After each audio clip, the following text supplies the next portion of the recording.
Today I am using recycled Reese's Pieces aluminum foil pieces from the wrappers.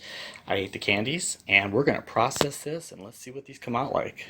On the top of that, I'm out adding just plain white paper that we had copied and thrown away. So let's add that to the mix. We're going to use white paper and the Reese's Pieces aluminum foil. I'm also adding some magenta 13 acrylic alpha to this, so let's put a little dot of that in there and blend this together. Oh, what a beautiful color that is. We're going to now put this in our bucket, pour it right in, and we'll add some water to that.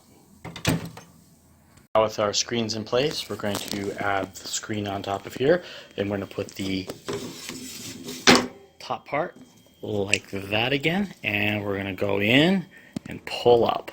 So let me demonstrate that.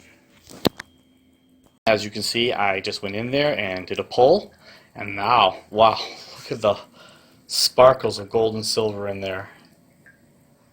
So we made 4 sheets of our paper with the Reese's Pieces paper in there. I'm going to show you how you take these off. You slip your thumbnail right behind and you pull it right off. This will just come right off of the sheet, and that's how you let it dry.